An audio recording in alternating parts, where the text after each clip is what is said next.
எது எப்படி இருந்தாலும் வாரத்தில் ஒரு நாள் குடும்பத்தோடு எங்காவது வெளியில் செல்லுங்கள்.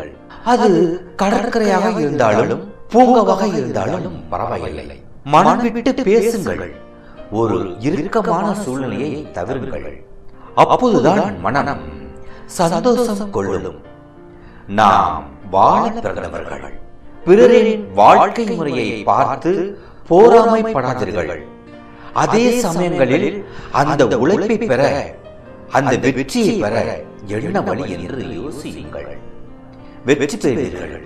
அடுத்த வீட்டில் குளிர்சாதன பெட்டி இருக்கிறது, சலவை செய்யும் இயந்திரம் இருக்கிறது, நம்மிடம் ஒன்றும் இல்லையே என்று கணவனிடம் அன்பாக சண்டையிடும் முன் எதிர் வீட்டுக்காரர்களின் வாழ்க்கையின் தரம் என்ன, நமது வாழ்க்கையின் தரம் என்ன என்பதை யோசியுங்கள். கொஞ்சம் புரிந்து கொள்ளுங்கள். நாமும் ஒரு நாள் வாங்குவோம். காலம் ஒன்றும் ஓடிப்போவதில்லை. இப்போது வாங்க முடியவில்லை, அவ்வளவுதான். வெளியில் சென்று வீடு திரும்பும் கணவருக்கு நீங்கள் தான் மிகப்பெரிய ஒரு ஆறுதல். அவர் சோர்ந்து நின்றாலும் தைரியம் ஊட்டுங்கள்.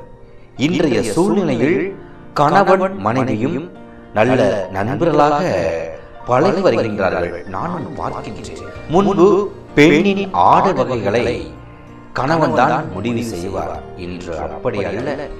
ஒட்டுமொத்த குடும்பத்தில் இருக்கும் அனைத்து நபர்களுக்கும் பெண் என்பவள் தான் உடையெடுத்து வருகின்றாள். பெண் என்பவள் முன்பு மாறி அல்ல. அவள் மிகப்பெரிய சக்தியாக மாறிவிட்டாள். வாழ்வை தீர்மானிக்கும் மிகப்பெரிய சக்தியாக மாறிவிட்டாள்.